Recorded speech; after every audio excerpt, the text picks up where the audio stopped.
Alléluia, Seigneur Jésus. Amen. Alléluia, Seigneur Jésus. Oh Seigneur Jésus.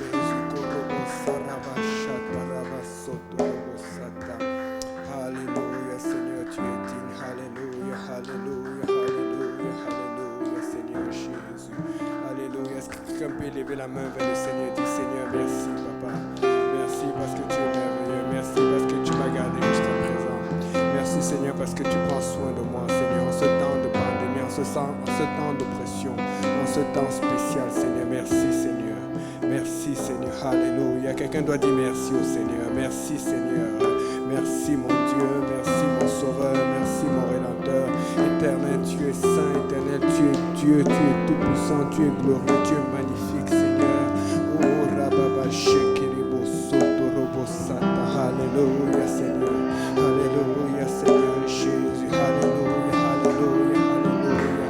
Alléluia, Seigneur Jésus. Alléluia, alléluia, alléluia. Quelqu'un doit dire merci à Dieu. Quelqu'un doit dire merci à Dieu.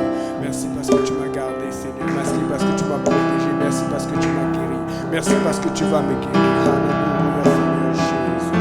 Oh, quelqu'un doit élever la voix à Dieu. Quelqu'un sait qu'il attend quelque chose de Dieu. Quelqu'un sait qu'il a reçu quelque chose de Dieu. Élève la voix et tu dis Seigneur, merci. Merci parce que tu es saint, Seigneur. Alléluia, alléluia. Alléluia, alléluia, alléluia, alléluia, alléluia. Alléluia, alléluia, Seigneur Jésus. Alléluia, Seigneur Jésus. Alléluia, Seigneur Jésus. Vous savez, il faut rendre grâce à Dieu. Amen. Des fois, on enseigne des choses, mais nous-mêmes, on oublie ce qu'on enseigne. Amen. Je dis ça parce que quand tu es dans l'étude biblique, quand tu es dans l'enseignement, tu es là-dedans. Mais parfois, tu commences à le faire parce que tu es parti faire l'étude biblique. Tu as déjà enseigné telle leçon et tu arrives là-bas. Tu sais déjà qu'on va parler de Jacob, ici de Joseph, ici de Léa, ici de telle personne. Et tu as besoin d'un nouveau renouvellement du Saint-Esprit. Et donc, quand un saint ou une sainte reçoit l'enseignement, je vous dis, ça encourage beaucoup ceux qui enseignent. Parce que ça nous rappelle que nous avions enseigné quelque chose. Amen. Une anecdote, cette semaine, je parlais avec un jeune que j'enseigne souvent. Et puis, il me disait ceci. Que sa mère l'a appelé et elle lui a dit, tu sais, c'était dans un moment, et puis, il y a toujours des moments d'émotion comme ça. Et elle lui a dit, tu sais, jeune homme, s'il m'arrive quelque chose de grave ou quelque chose de truc là, avec toutes ces affaires de pandémie et tout cela, appelle la police. Appelle d'abord la police et tout. Le gars, il dit, tu sais ce que j'ai dit à ma mère? J'ai dit, non, dis-moi, raconte-moi. Il me dit, je lui ai raconté ce que tu m'as enseigné. J'ai dit quoi? Il dit, maman, tu sais, dans ce monde-ci, on est trop habitué. Quand il y a un problème, c'est d'abord la police. Quand il y a un problème, c'est quand tu es malade, c'est d'abord l'hôpital. Quand tu as besoin de travail, c'est d'abord l'assurance maladie. Et je me suis rappelé que je lui avais enseigné ça il y a longtemps. Il dit, maman, s'il y a un problème, la première chose à faire, c'est de regarder à Dieu. Alléluia. J'étais comme... Écoutez, c'est toi qui enseignes la personne, mais je m'attendais à toute réponse. J'ai dit non. Et c'est après que je me rappelle que je lui avais enseigné cela. Vous savez, si vous avez un problème, est-ce que vous avez regardé à Dieu avant? Parce qu'on dit qu'on a regardé à Dieu. Vous savez, regarder à Dieu, ça ne veut pas dire que tu commences à prier, Seigneur Jésus, Seigneur, aide mon problème. Et puis dès que tu arrives à la maison, le téléphone, papa, police, famille, si tu essaies de régler. Regarder à Dieu, c'est dire, tu prends le temps, tu arrives à la maison, tu es au travail, tu t'arrêtes, tu dis, Seigneur, je vais prier, je vais chercher ta face, c'est ce que tu me dises, prends le téléphone, je vais chercher ta face, c'est ce que tu me dis, ok, appelle telle autre personne. Nous avons trop tendance à chercher des solutions humaines avant de chercher la solution spirituelle. Je suis là pour dire à quelqu'un que quand on dit Alléluia, Amen, c'est parce qu'on est en train de dire c'est lui qui est la solution spirituelle. Est-ce que quelqu'un veut faire confiance à Dieu ici, là? Est-ce que quelqu'un peut faire confiance à Dieu? Est-ce que quelqu'un peut commencer par le Seigneur Jésus? C'est facile à dire, mais dans la réalité, il faut vraiment commencer par le Seigneur Jésus. Amen. Une joke que j'ai vue qui passe beaucoup dans les réseaux sociaux ces derniers temps, mais que j'aime beaucoup parce que ça fait du sens. Parce que vous savez qu'il y a beaucoup le variant Delta. à cause de la quatrième vague, on parle du variant Delta. Mais il y a beaucoup de gens qui disent que, bon, il ne faut pas avoir peur du variant Delta, puisque tu as l'alpha et l'oméga. Amen. Parce que Delta, c'est la quatrième lettre de l'alphabet grec.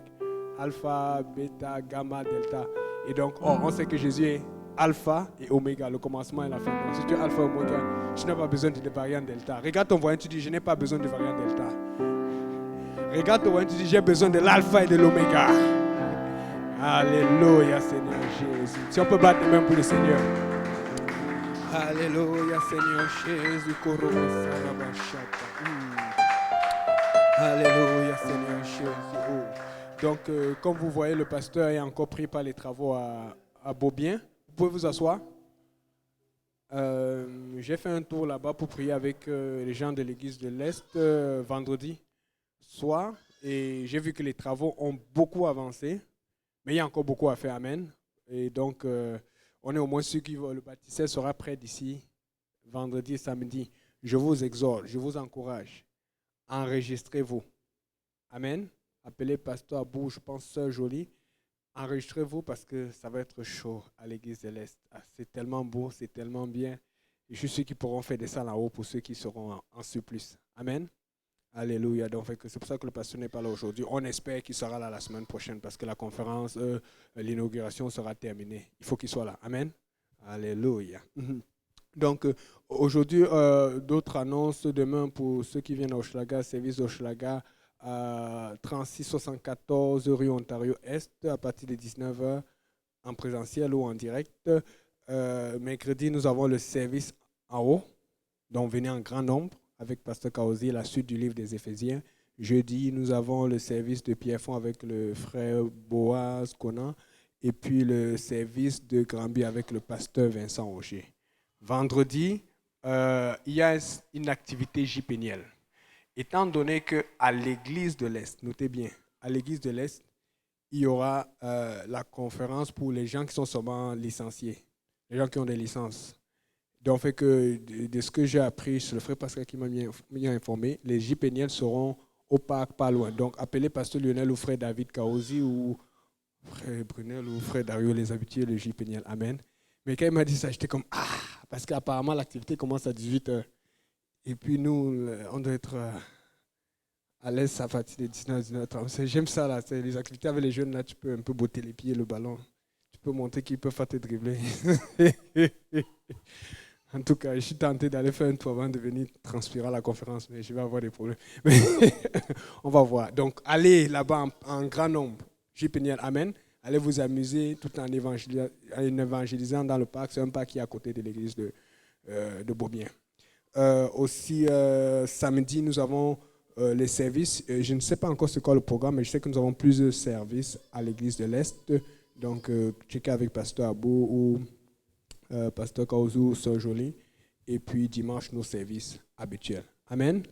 Est-ce qu'il y a des requêtes de prière? J'ai envie qu'on prie aujourd'hui. Il faut qu'on prie pour l'église de Beaubien pour que la conférence se passe bien. Je dis c'est l'inauguration, mais je prends ça comme une conférence parce que ça attire beaucoup de monde. Et on veut que le bishop Haute-Voix soit loin comme d'habitude et qu'il nous bénisse. Amen. À part ça, est-ce qu'il y a des requêtes? Mon frère?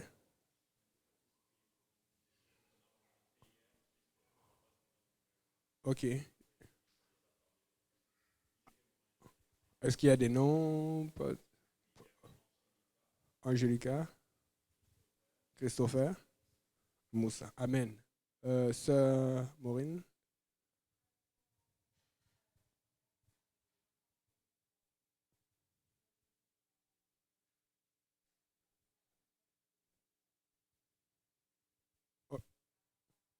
Oh, oui, c'est...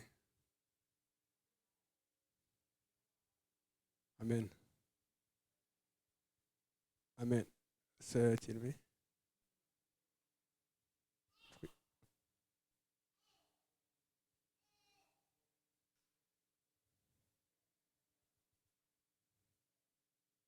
Amen. OK.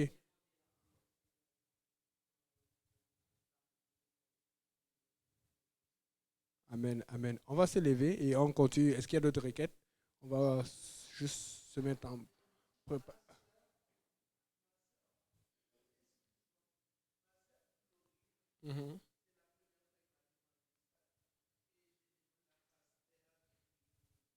Amen.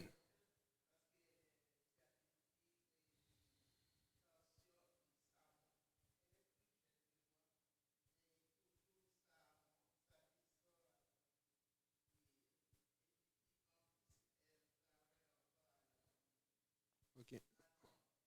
OK, on va prier pour elle, Florine. D'autres requêtes, c'est bon? On va continuer à prier pour Haïti. On va continuer à prier pour l'Afghanistan. Je veux qu'on prie beaucoup pour l'Afghanistan aujourd'hui. Vous savez, je ne suis pas en train de dire que Haïti ou d'autres sont moins importants, mais je sais qu'en ce moment, ils tuent des chrétiens. C'est même pas qu'un peu ils tuent, ils viennent, ils te checkent et ils regardent dans ton cellulaire. Si tu as une application Bible, tu es cuit. Mais ce n'est même pas encore ça. Je sais que par rapport à avant, ils permettent plus aux femmes d'aller à l'école, mais il y a encore beaucoup de pression. Parce que j'ai entendu qu'il y a même certaines athlètes qui sont afghanes qui sont en train de brûler leurs trophées parce qu'elles ont fait du sport. Vous savez que là-bas, ils sont très durs avec la femme. La femme n'a pas l'émancipation qu'elle a aujourd'hui dans l'Église ou qu'on voit aussi dans le monde. Bien que, bon, souvent, les sujets vont être un peu corsés parce que c'est tellement émancipé dans le monde que ça crée beaucoup de... On ne va pas rentrer là-dedans. Mais je pense que la meilleure émancipation de la femme, c'est dans l'Église parce qu'elle est la plus heureuse. Et je pense que dans l'Église, je dis toujours ça à mes amis ou à ceux que je connais, je pense que dans l'église, la femme est la plus protégée. Parce que quand un homme est marié à une femme, oublie ça. Tu ne peux pas faire n'importe quoi. Si la femme dit non, amen. Il y a des gens qui disent amen, ils savent. Alléluia. Pourtant, dans le monde, ils peuvent faire n'importe quoi, ils peuvent tricher, ils peuvent voler. Ici, là, tu essayes. C'est d'abord Dieu qui règle ton cas. Amen. Alléluia. Et puis, c'est ça. On va vraiment prier pour l'Afghanistan parce que c'est pas facile pour eux là-bas. C'est vraiment... On est bénis ici. On est tellement bénis ici qu'on ne réalise même pas parce que eux, l'équivalent de notre pression que nous avons ici, c'est on veut te pousser à faire quelque chose contre ton gré ou on veut te pousser à faire quelque chose sinon tu vas perdre l'accès au restaurant ou tu vas perdre quoi. Là-bas, on les tue. C'est, si tu peux avoir la liberté, le maximum que tu peux avoir, c'est juste être ruiné ou être ostracié, c'est-à-dire que séparé de la société des gens ou ségrégué, c'est-à-dire qu'on te pousse dans un secteur où on ne veut pas que tu sois avec les autres. En tout cas, moi, je regarde ça, c'est pas comparable parce que là-bas, ils doivent fuir. Ils ont peur. C'est pas pour rien qu'ils suivent l'avion. Les gens sont prêts à risquer leur vie pour aller à l'aéroport parce qu'ils ont peur. Élevons la voix, Seigneur Jésus, nous crions ton sang précieux pour les Afghans, Seigneur. Nous prions pour un réveil sans précédent et nous te remercions pour l'Église là-bas qui est toujours en activité, qui prie toujours et qui agit toujours parce que tes anges la protègent, parce que ta main est sur cette Église. Nous venons crier ton nom précieux sur ces gens, sur ces jeunes femmes qui souffrent, papa, de violence, de viol, papa, de malnutrition, qui sont désespérées et qui ont, Seigneur Jésus, comme seul espoir, toi, ton nom, le nom de Jésus. Nous prions pour ceux qui ne connaissent pas, celles qui ne te connaissent pas. Nous prions pour que ta main soit sur ce peuple et que ta main soit sur nous afin que nous fassions ta volonté. Nous marchions dans tes voies et que nous fassions ce qui est agréable à toi, Seigneur. Nous invoquons ton nom précieux, ton nom glorieux, ton nom tout-puissant. Tu es digne de louange, tu es digne de gloire, tu es digne d'adoration. Au nom de Jésus, nous te louons. Au nom de Jésus, nous te prions. Au nom de Jésus, nous t'adorons. Au nom de Jésus, nous t'exaltons, Papa. Nous implorons ton Saint-Nom. Nous implorons ton nom glorieux. Nous implorons ton nom tout-puissant. Nous implorons ton nom élevé, Seigneur. Nous crions le nom de Jésus aussi sur Haïti, Papa. Nous crions le nom de Jésus, Papa, sur chacune des requêtes qui a été donnée ici envers toi, Papa. Nous avons besoin de toi. Nous avons besoin de ta présence. Nous avons soif de ton nom, soif de ta puissance, soif de ta justice, soif de ta miséricorde, soif de ton aide, soif de ton soutien, Seigneur éternel, dans le nom de Jésus. Nous prions pour que tu nous apprennes à prier. Nous prions pour que tu nous apprennes à courir vers toi avant de courir vers le monde. Nous prions pour que tu nous apprennes à courir vers les solutions spirituelles avant de courir vers des solutions charnelles. Nous prions pour que tu nous apprennes à courir, Seigneur, vers celui qui est assis sur le trône avant de courir vers celui qui commande dans ce monde. Seigneur, nous voulons être avec toi. Nous voulons aller vers toi, Seigneur. Ouvre nos pensées, ouvre nos cœurs et dirige-nous. Nous voulons, Seigneur, que ce moment de prière soit un moment de prière spécial. Il n'y a aucun moment de prière à négliger. Alors nous intercédons, ceux qui sont ici et ceux qui sont en ligne, pour que tu brises une chaîne qui retient quelqu'un de notre famille dans le péché, dans la maladie. Une chaîne qui retient quelqu'un autour de nous, Papa, dans l'iniquité, dans l'aveuglement. Seigneur, nous voulons agir dans le nom de Jésus. Nous prions pour ces personnes que le frère Brunel et la sœur Catherine ont évangélisées. Nous prions pour ces personnes, Seigneur Jésus, Papa, qui ont été évangélisés à travers Montréal, Seigneur. Nous prions pour que ta main, Seigneur, soit sur elle, que ta main soit sur nous. Nous invoquons ton sang précieux sur les jeunes qui vont retourner à l'école. Que tu les touches dans ce temps, Papa, où il y a beaucoup de pression pour faire ci, pour faire ça, Seigneur. Nous prions, Seigneur, que tu libères ce peuple de l'oppression satanique, de toute oppression maléfique, Seigneur. Seigneur, en fait, nous prions, Seigneur, que tu nous donnes la force, Seigneur, de nous tenir, Papa, et de prier, Papa, et de prier contre cette oppression, de prier à ce qu'il y ait un relâchement, Seigneur, et que tu relâches ta puissance, que tu relâches ta puissance, que tu relâches ta puissance, et que tu ouvres ta main sur ton peuple. Nous invoquons le sang précieux de Jésus, nous invoquons le sang glorieux de Jésus, nous prions pour que ta main, ta grâce, ta puissance et ta justice agissent sur nous, avec force et puissance, que tout le monde dise au nom de Jésus. Alléluia, Seigneur Jésus. Alléluia, Seigneur Jésus. Oh, Seigneur Jésus. Alléluia. Vous pouvez vous asseoir. Donc, aujourd'hui, on va continuer là où on était la dernière fois. On avait regardé un peu l'histoire de Jacob. Comment il paniquait pour aller retrouver son frère parce qu'il avait commis beaucoup d'erreurs. Il avait commis beaucoup de deals. C'était un homme d'affaires. C'était un gars qui savait négocier, parler et te piéger. Mais il s'est rendu compte que ce qu'il faisait, qui lui procurait du bonheur, qui lui procurait de l'avantage pour un temps, ça a été ce qui a créé le plus gros problème de sa vie. Maintenant, on avait apporté ceci. Que Jacob, même quand il a rencontré Dieu, il n'avait pas changé. Et je me rappelle quand j'avais fait cette étude, quand le pasteur m'a enseigné dessus, ou même quand je redisais cela, jusqu'à, quand j'ai commencé vraiment à grandir dans le Seigneur, moi, sincèrement, pendant longtemps, je pensais que la première rencontre à Bethel, là où il a vu les anges, écoutez, tu vois les anges qui descendent dans l'escalier, mince, du ciel jusqu'à la terre. C'est impressionnant, amen. C'est bien impressionnant. Et je regardais la lutte avec Dieu. Ça m'impressionnait quand même, mais je ne voyais pas l'importance dans la lutte avec Dieu. Je voyais plus l'importance dans le miraculeux. On aime trop le miraculeux. Il y a un miracle de lutter avec Dieu, mais le truc, c'est que tu ne vois aucun ange, tu vois un homme. Amen. Donc, je prenais l'importance dans le premier rêve. Mais il faut comprendre une chose. Cette visitation de Dieu, c'était déjà pour attirer son attention. Tu as peut-être une visitation de Dieu. Tu as peut-être un contact avec Dieu. Tu as peut-être une certaine relation avec Dieu. Mais sois sûr, est-ce que Dieu est encore en train d'attirer ton attention ou est-ce que tu es en train de marcher avec Dieu? Aujourd'hui dans l'église, oui, nous avons beaucoup qui sont en relation avec Dieu. Mais nous avons beaucoup qui sont encore en train d'attendre quelque chose alors que Dieu est en train d'attendre après eux. Donc Dieu attire leur attention. Et c'est très dangereux quand tu es dans cette place depuis longtemps. Et Jacob est resté dans cette place longtemps. Vous savez pourquoi? Parce que la Bible dit quand Ésaü, son frère, s'est marié, il avait 40 ans. Donc on peut imaginer que Jacob avait aussi 40 ans. Mais il n'a pas été marié. Il est arrivé chez Laban. Il a fait combien de temps chez Laban? D'après les dits, à peu près environ 20 ans. D'autres pensent plus. Donc, peut-être plus de certains érudits de la Bible disent qu'il avait 84 ans quand il s'est marié. Bon, on n'est pas venu parler du mariage ici, mais je vais apporter le fait que, parce que là, ça stresse Brunel. Non, c'est pas grave, tu peux être jeune, c'est bon. Alléluia. Je vais apporter le fait que il avait rencontré Dieu tôt, mais il a changé tard. Comme on dit, mieux vaut tard que jamais. Mais mieux vaut aussitôt. Amen. Mieux vaut aussitôt. Parce que tu attends. En fait, c'est Dieu qui attend après toi, parce que Dieu est très patient. Amen. Donc, c'est pour dire à quelqu'un, identifie ta relation. Ça, c'est un sujet très, très, très spécial. Identifie ta relation avec Dieu. Est-ce que tu es vraiment en train de marcher avec Dieu ou c'est Dieu qui est en train d'attendre avec toi? Ou je vais dire après toi. Amen. Et on a vu là-dedans que la preuve, vous savez, quand tu aimes le Seigneur, tu influences beaucoup de gens autour de toi. Jacob avait beau aimer Rachel.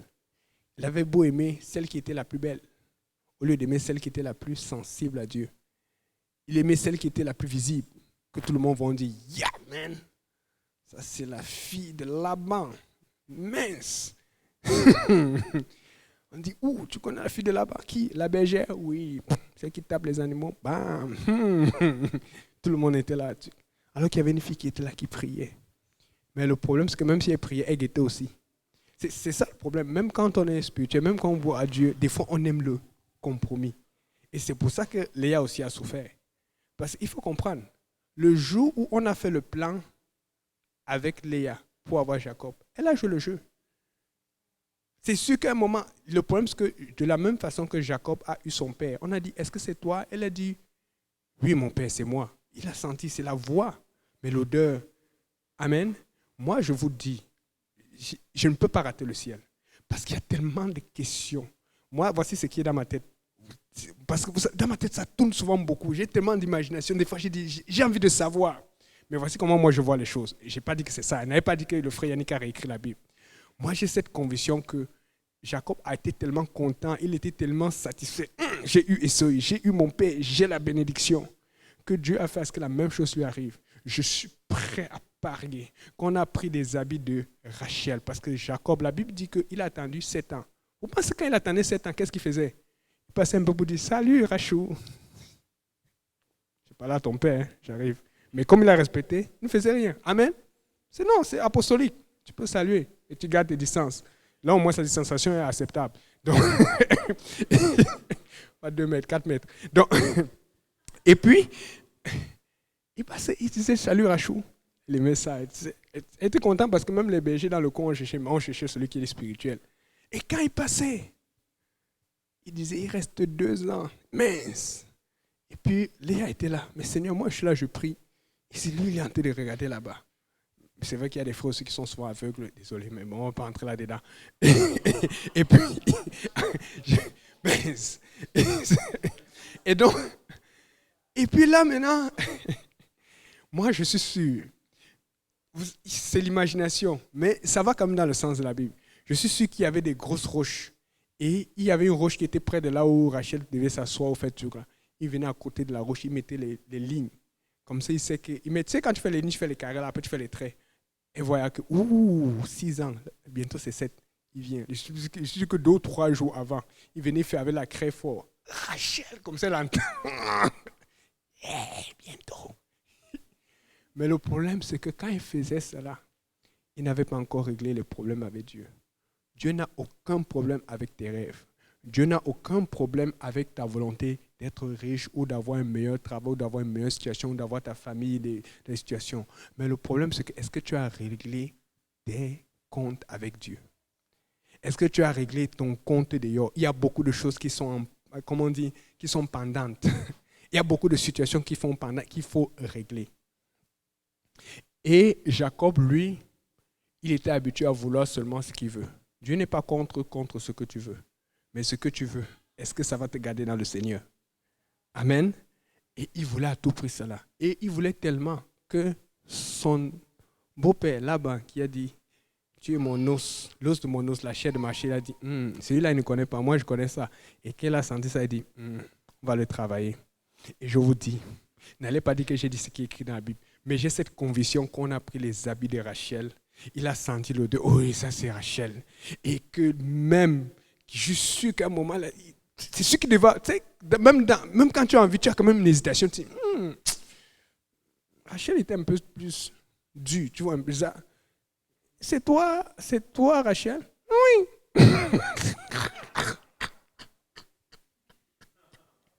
La même chose qu'il a fait à son père. Mais quand on va arriver au ciel, ne ratez pas le ciel. On va demander à Dieu et Dieu va dire, il avait la réponse. Amen. Ne ratez pas, parce que si tu vas en enfer, tu ne vas jamais savoir. Amen. Il y a tellement de choses qu'on a à demander à Dieu. Et Rachel alors, elle aimait les choses du monde. Désolé. Pourquoi je dis ça? C'est parce que quand le mari vient parler à ses femmes et il dit, mon père m'a Votre père m'a trompé, vous l'avez vu. Il a changé plusieurs fois mon salaire. Il faut qu'on parte d'ici. Il n'est plus pareil. La famille, ce n'est plus la même chose. Elle dit oui. Et même elle dit, même nous, il nous a trompés parce qu'elle devait avoir un héritage. Mais il avait tout pris. Il aimait le contrôle. Mais le problème, c'est que quand elle part, la Bible dit que Rachel vole les téraphins. Ce qui veut dire que sa foi était... Elle pensait que c'était les téraphins, des idoles, qui allaient lui permettre ce long voyage. Parce que quand elle le vole, c'est parce que ça montre qu'elle identifiait la bénédiction de son père ou ce que la réussite de son père à ces choses. Parce que c'est pour ça qu'elle vole. Elle dit non, il faut que ta chance soit avec moi. Moi, je veux que la chance de mon pasteur soit avec moi parce qu'il était en relation avec Dieu, pas parce qu'il avait une tête qui est venue du Congo ou quelque chose qu'il était en train d'adorer. Non, parce que je veux, c'est parce qu'il était connecté au Seigneur, au Dieu Tout-Puissant, et il m'a appris cette connexion. Et puis, j'apprends aussi cette connexion à d'autres personnes. Amen. Et donc, on voit donc que Rachel, il y avait un problème. Certes, elle s'est mise à prier parce que la Bible dit que la Bible montre que Rachel s'est mise à prier parce qu'elle a senti que quand elle s'est mise à se plaindre à son mari, et son mari lui a dit la vérité en face. C'est un moment là, tu penses que tu es aimé, mais il faut qu'on te sorte la vérité. Est-ce que c'est moi qui suis à la place de Dieu qui t'a rendu stérile? Elle devait le savoir depuis, elle devait le sentir depuis, mais elle ne voulait pas la voir en face. Et quand son mari lui dit ça, elle a compris que, chérie, même si chérie prie comment, c'est moi et Dieu qui vont devoir régler cela. Peut-être qu'il y a quelque chose que tu sens que Dieu te demande depuis. Tu ne veux pas la voir en face. Tu es en train de tourner. Ton frère et ta soeur qui prient, ça ne va rien changer. Ton pasteur qui prie, ça ne va rien changer. Tu vas te mettre en face de Dieu, tu vas demander pardon et tu vas prendre un engagement et tu vas régler cette affaire avec Dieu. Amen. Et donc, là, elle continue. Et puis, plus tard, on a vu la malédiction. Son mari aussi qui était très content quand il règle là-bas. Il montre que je n'ai rien. Il ne savait même pas que la femme pouvait lui cacher quelque chose. Donc, tu ne connais pas tout le monde avec qui tu es. Voilà pourquoi nous, comme on ne connaît pas tout le monde, comme on ne sait pas ce qu'il y a dans leur cœur, nous, on préfère faire comme la Bible fait. On s'assure qu'ils soient baptisés au nom de Jésus-Christ et remplis du Saint-Esprit. Parce que beaucoup de gens vont me dire, Jésus connaît mon cœur.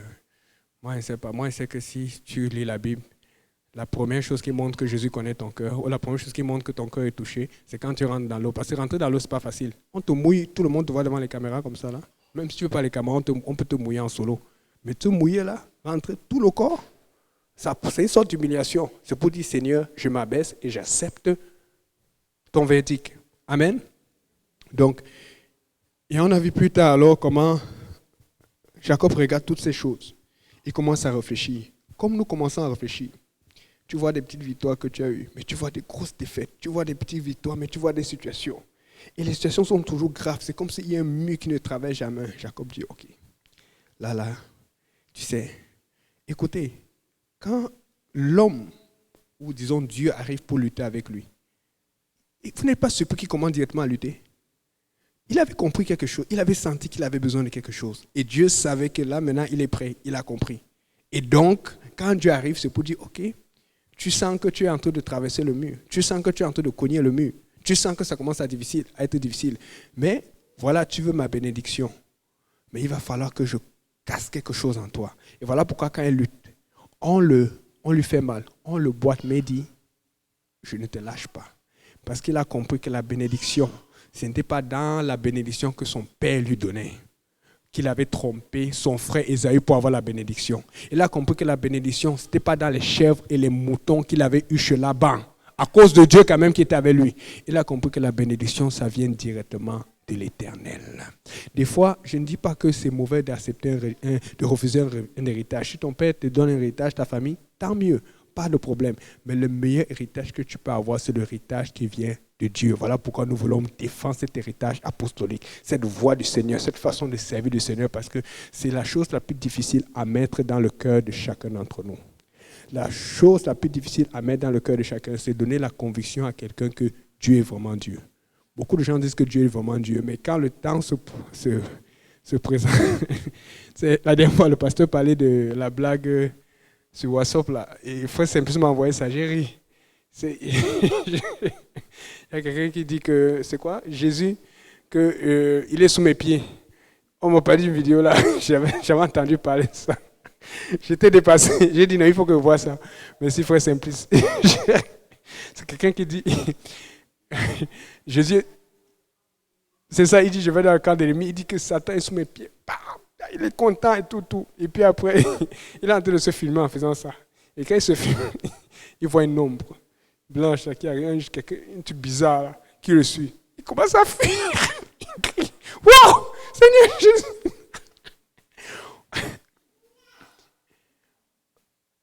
Tout ce que vous avez fait depuis que vous êtes arrivé dans l'église jusqu'à aujourd'hui, études bibliques, ministère, activité, c'est pour faire grandir la conviction de Dieu en vous. C'est tout ce que le Seigneur veut. Parce que si la foi est haute, et là où rien ne peut t'arriver, personne ne peut aller contre toi, personne ne peut rien te faire. Tout ce que vous avez vécu, la vie de prière, c'est juste pour faire grandir ta foi. Oui, on va te dire, reviens à l'église, viens à l'église. Mais est-ce qu'on est capable de s'assurer que tu viens à l'église toi-même, même si on ne t'appelle pas, même si on ne t'a pas vu depuis longtemps, même s'il y a eu un scandale dans l'église, c'est qu'on n'a pas, même s'il y a eu un scandale tel, est-ce que tu es sûr que tu vas revenir dans la maison du Seigneur? Amen. Et voilà pourquoi le Seigneur dit, voici, je vous envoie comme des au milieu des loups. Mais le problème, c'est que les loups ne sont pas dans l'église. C'est hors de l'église. Parce que dans l'église, ce sont les saints.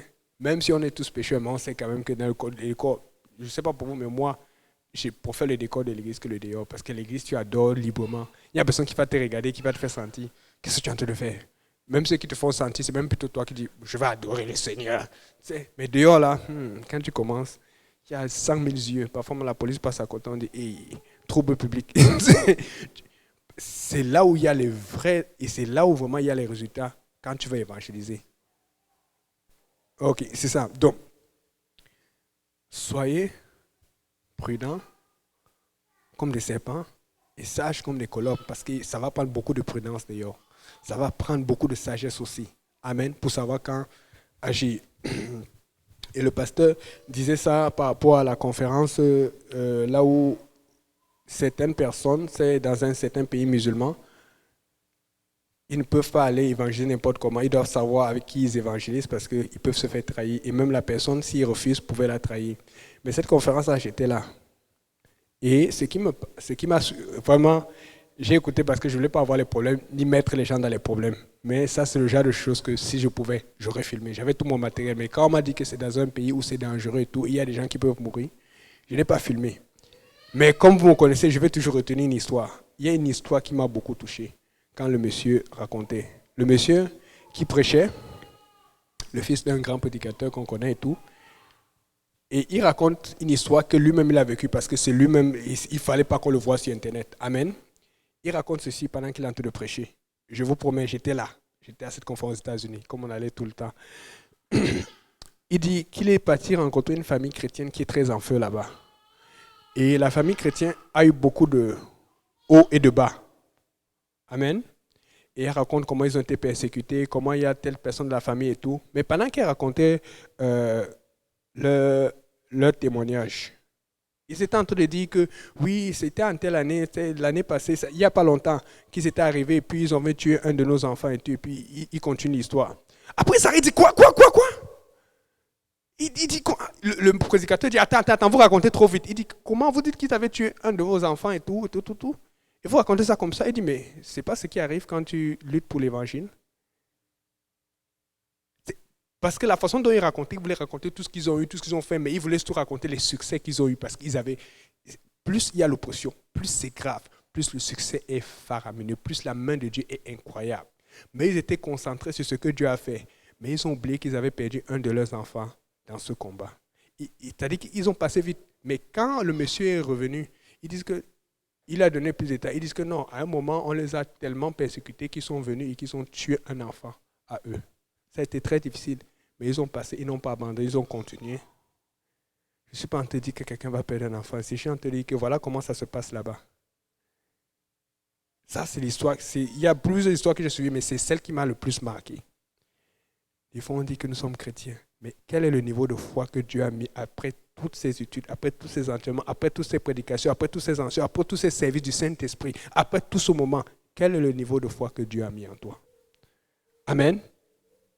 Et c'est à ça que Jacob voulait arriver quand il était à Péniel. Il s'est rendu compte que même quand je sentais la présence de Dieu, j'essayais toujours de tricher. J'essayais toujours la solution facile. Aujourd'hui, Seigneur, je vais affronter mes peurs, mais je vais les affronter avec toi. Et pour affronter ces peurs avec Dieu, qu'est-ce qu'il fait? Après avoir rencontré Dieu, il se met en avant pour aller rencontrer son frère. Il met sa famille en arrière. Il était prêt à mourir.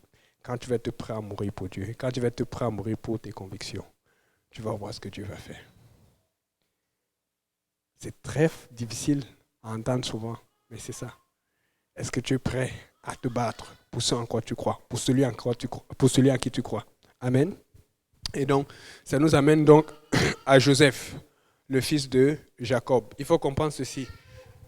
Joseph a été très, très aimé et très, très chéri. Pourquoi il a été très, très aimé et très, très chéri? C'est parce que, on a parlé de ça la dernière fois, sa mère est morte subitement. Et d'une façon, tu ne meurs pas comme ça avec un accouchement. C'était pas, on a vu que c'était probablement une malédiction que moi, je pense, qui était liée à ce que Jacob avait dit. Mais bon, on n'allait pas dire que c'est écrit dans la Bible. Amen. Mais il faut faire attention à ce que tu dis. Donc, sa mère étant morte, on se rappelle que Jacob aimait beaucoup Rachel. Amen. C'était... Ouais, il ne la voit plus. C'est comme ça l'amour, tu ne peux pas expliquer, mais lui, c'était elle. Il pensait tous les pieds qu'il avait tracés, tout ce qu'il avait fait, le tout. Pendant 7 ans, tout là. Mais il l'a, en tout cas. Et puis, là, il voit qu'elle est partie. Et elle avait quand même un enfant. 2. Mais je veux dire, le premier qu'elle a eu après qu'elle ait commencé à prier. Alors tout son amour s'est déversé sur cet enfant. Amen. Et cet enfant était tellement aimé qu'il ne s'est même pas rendu compte qu'il avait perdu sa maman. Vous savez, des fois, vous pensez que vous avez perdu quelqu'un ou quelque chose d'important ou quelqu'un d'important. Ou que vous avez perdu une situation ou un travail ou quelque chose. Vous savez quoi? L'amour de Dieu couvre tout. L'amour de son père a tellement été puissant que ses frères qui avaient leur mère pendant un bon moment, parce qu'on dit qu'elle est morte plus tard, mais ses frères qui ont eu leur mère pendant plus longtemps que lui étaient jaloux de celui qui n'avait pas sa maman. Vous savez pourquoi? Parce que l'amour du Père était en lui. Maintenant, nous avons un Père, Dieu le Père, tout-puissant, avec un amour inconsidérable, avec un amour si grand qui est en nous, qui est pour nous, qui nous protège, qu'il est parti mourir à la croix pour nous. Mais pourquoi nous avons peur? Pourquoi nous sommes inquiétés des choses qui nous manquent? Moi, si j'ai l'amour de Dieu qui est avec moi, si Dieu est pour moi, qui sera contre moi? Amen. Donc, on va lire. Frère Brunel, est-ce que tu peux lire? Est-ce que tu peux donner un micro? Tu peux lire à haute voix Genèse chapitre 37, verset 1 jusqu'à 4 environ.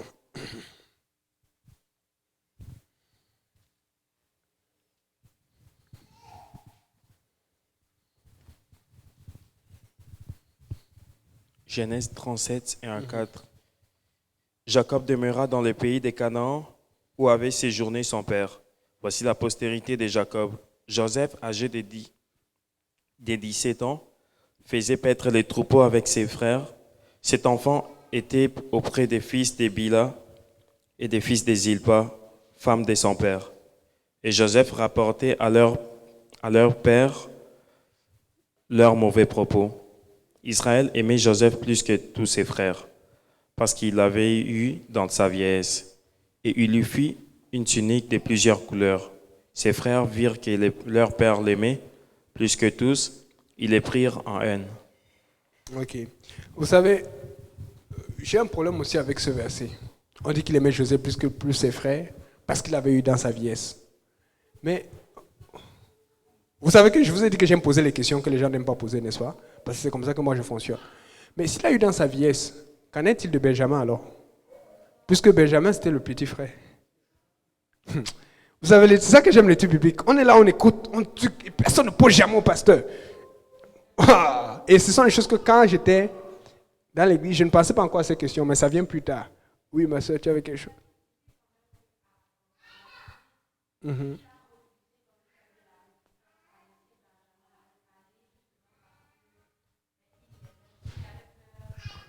Oui, je suis d'accord. Je suis d'accord, oui, c'est ça. C'est par la suite, quand on voulait laisser Benjamin aller au truc, il n'a pas voulu. Je sais, parce que c'est la mode qu'il avait en Joseph qui s'est tourné en Benjamin. Mais le problème, c'est qu'au moment là où on est en train de parler ici, là, on est d'accord qu'il aime Joseph plus que Benjamin. Pourtant, Benjamin est plus jeune que Joseph. En fait, c'est qu'il est identifié, c'est quand tout allait bien, quand il était dans le plein amour. C'est quand, chez nous, on dit lover. Quand il était dans le romantisme cartésien avec Rachou. Et que Rachou s'est mis à prier. Tu sais, quand tu te mets à prier, ta femme se met à prier. Tu le sens, tu sais. Elle doit être ici, là. Et puis, elle voyait que Rachel n'était plus en train de faire ses affaires. Elle est en train de prier. Parce que la Bible dit, on ne veut pas relire ça, mais allez voir quelque part après le verset 33 ou entre 30 et 33, la Bible dit que l'Éternel fut fléchi par les prières de Rachel. L'Éternel entendit Rachel. Amen. Ce qui veut dire que Rachel a compris que, si je ne fais rien, je suis cuite. Si je ne fais rien, moi, je n'aurai pas d'enfant. Et on va commencer à dire, voilà la belle femme là, elle n'a même pas pu donner d'enfant à son mari. Elle a dit, oh. Et c'est bien, parce que là, ça te met au défi. Mais il y a beaucoup de gens qui ont fait cela, qui ont dit, Seigneur, si je ne fais rien, je ne vais pas avoir d'argent. Si je ne fais rien, je ne vais pas avoir ceci. Qui se sont battus. Mais une fois que tu as eu ce que tu voulais, tu retournes en arrière. Dieu voulait te montrer que c'est comme ça que ça fonctionne avec lui. Pourquoi tu ne peux pas prendre ça comme engagement ou un minimum que tu vas faire avec Dieu pour rester dans sa présence? Mais c'est pour ça qu'après avoir eu cet enfant, elle a quand même volé les terrains de son père. Parce qu'elle voulait juste utiliser Dieu pour avoir ce qu'elle voulait. Et donc, c'était un moment spécial. Et la Bible dit que, si vous remarquez toujours, tu peux me trouver le verset là? Là, on dit que l'Éternel, on va chercher ça ensemble. Si quelqu'un là, il me donne 30...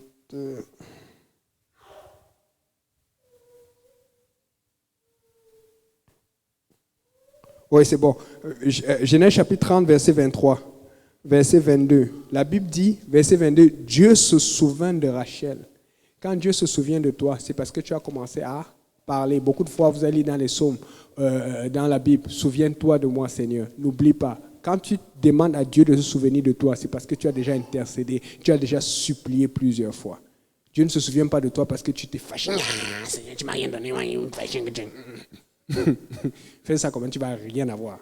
Et puis après, la Bible dit qu'elle enfanta et elle dit bien, regarde, Dieu a enlevé mon opprobre. Elle lui donnant le nom de Joseph disant que l'Éternel m'ajoute un autre fils. Mais regardez d'où vient alors spécialement l'amour de Joseph pour cet enfant. La Bible dit clairement, verset 25, lorsque Rachel eut enfanté Joseph, Jacob dit à Laban, laisse-moi partir pour que je m'en aille chez moi dans mon pays. Donc, pour lui, Joseph, c'était le signe de la liberté. Joseph était depuis chez Laban. Lui n'avait rien. Mais il a senti que, Jacob était depuis chez Laban. Il était lié, rien, il ne se voit pas. Mais pour lui, le fait que Rachel accouche, c'était un signe que, la main de Dieu est sur nous. Donc, Joseph, c'était quelqu'un de spécial dans la vie de Jacob. Amen. Et donc, c'est pour ça, comme on a lu tout à l'heure, on voit comment ses frères le détestent, ils étaient fâchés. Et je peux comprendre cela. C'est quand c'est à toi qu'on donne tout, mais il faut pas oublier une chose. Certes, il aimait Joseph, mais la Bible dit, il faisait paître le troupeau avec ses frères. Même si ton père, Dieu t'aime, tu dois être un bon berger. Tu dois travailler pour le Seigneur. Il ne l'a pas aimé. Il a dit, va, tu te reposes pendant que les autres. Quand tu aimes quelqu'un, tu le fais travailler aussi. Amen. Dieu nous aime. Et ce n'est pas parce que tu t'aimes que tu vas rester sur place et ne rien faire. Amen. Et puis, là, on voit donc la Bible dit qu'il rapportait les mauvais propos. Il allait tout parler. On fait un petit truc. Papa, tu sais, il a fait quoi? Ruben, oui! Bien sûr. Comment? Et puis, chaque fois, ils allaient. C'est toi qui as encore parlé à papa. Hein? Et je sais ce que c'est. Une anecdote que je raconte souvent. Moi, quand j'étais au Cameroun, j'ai habité dans la ville économique. C'était Douala. C'est un peu comme Montréal aujourd'hui. Et je vais dire genre équivalent, mais ce n'est pas Montréal. Amen. Et puis, quand j'allais en vacances, j'allais à Yaoundé, un peu comme Québec. C'était la capitale. Mais quand j'allais là-bas, j'aimais aller chez une de mes tantes avec les enfants qui sont eux qui m'avaient même appris beaucoup de choses sur le Saint-Esprit et tout. Elle l'appelait Maman Marthe. Maintenant, le problème, c'est que quand j'arrivais là-bas, tu es tellement chouchouté. Les enfants, tu étais au petit soin. Tu étais gâté. Tu sais, les voyages que tu aimes toujours là, tu ne veux plus partir, quitter les vacances. Et il y avait un, là-bas, le grand frère, mais lui n'habitait pas là-bas, mais il venait de temps en temps, on l'appelait Serge.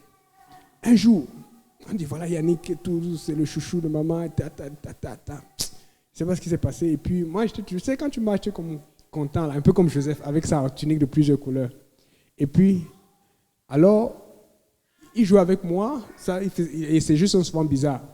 Et puis, il m'a tiré un peu les oreilles comme ça, là, en jouant. Ça m'a fait mal, mais ça ne m'a pas plu. Elle est partie. Maman, je m'ai tiré les oreilles. J'ai un peu mis là-dedans. Et puis quand c'est venu, elle s'est dit, Serge! Oh, ça a chauffé. Comme on dit en bon québécois, il a eu un bain sale temps. Là, et puis un autre jour, elle n'était pas à la maison. J'étais avec tout le monde, était bien, tout ça là. Devant tout le monde, les jeunes de la maison. Elle a eu beaucoup d'enfants. Serge arrive derrière moi. Je vois une ombre qui arrive comme ça là. J'ai dit, oh. Là maintenant, il ne tire pas une oreille. Il prend j'étais encore petit et mince comme ça avant. Il prend mes deux oreilles, il me tire, il me lève comme ça. Mais ça m'a chauffé. Et puis il m'a déposé. Il dit, va encore dire. Mais je n'ai jamais des oreilles qui chauffent comme ça là. Je ne sais pas si ça m'a rendu comme Pinocchio ou je ne sais plus comment. Mais je vais dire, mes oreilles ont chauffé. Mince. Et puis, maman te revient. Mince. Je me cachais. J'avais mal. Elle dit, Yannick, ça va? Ça va. J'ai compris que elle va être là, mais quand elle n'est pas là, je vais revoir Serge. Et puis là, l'histoire, il y a des certaines choses qui sont bonnes à dire, il y a des choses qui ne sont pas bonnes à dire. J'ai appris que, et c'est pour ça que j'ai dit, quand j'ai lu cette leçon, j'ai toujours pensé à cela. J'ai dit que, je comprends, Joseph. Tu ne peux pas tout dire. Bon. Maintenant, tout dire, ça veut dire quoi? Je ne sais pas. À vous de comprendre.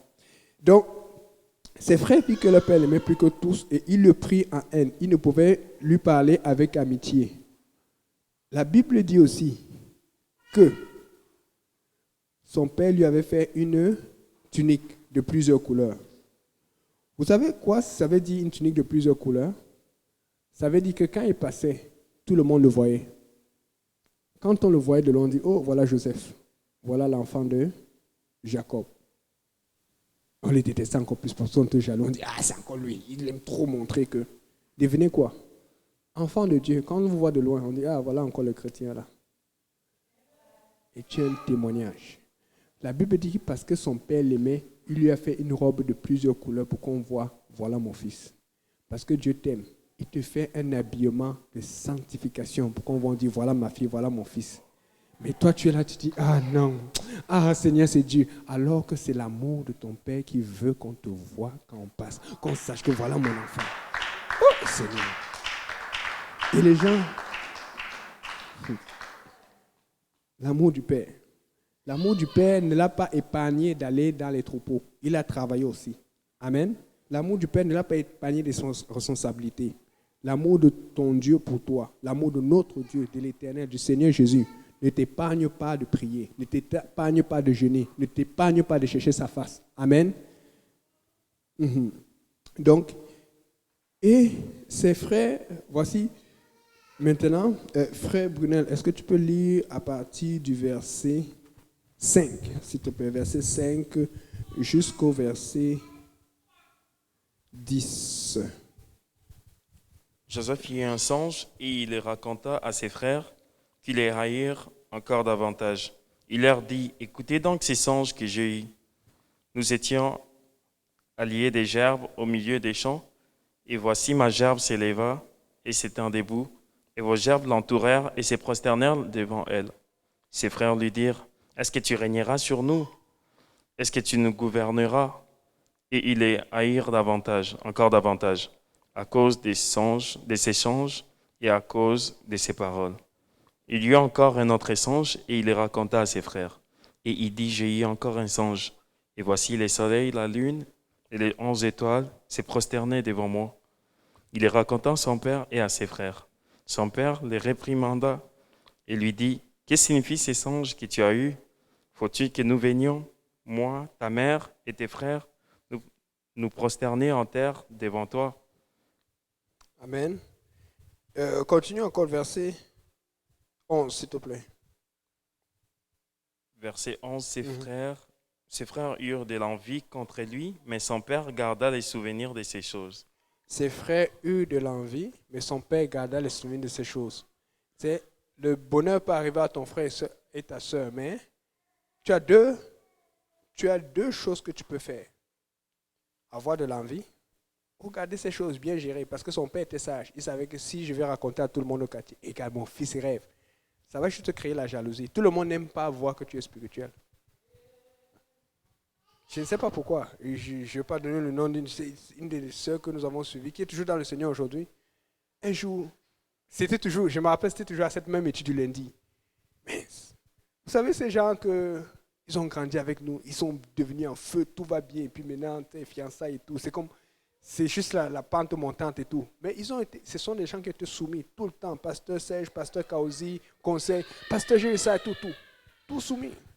Après, il vient me dire, euh, frère Yannick, j'ai dit oui, quoi se passe? Il dit, mais pourquoi je m'entendais très bien avec telle personne, mais maintenant, elle ne me parle plus, je fais tout, j'appelle, elle répond à peine. Et puis c'est comme, je ne sais plus quoi faire et tout. J'ai une fois compris. C'est des fois là, Dieu te demande de faire quelque chose, tu ne fais pas. Ton voisin fait, ta voisine fait, et puis toi tu commences à être amer. Mais le problème c'est que la plupart de ces gens qui étaient amers ne sont plus à l'église aujourd'hui. Fais attention, si tu laisses l'amertume te ronger, en fait c'est Dieu qui va te laisser partir doucement. Vous savez, avant pourquoi il laisse l'église et tout?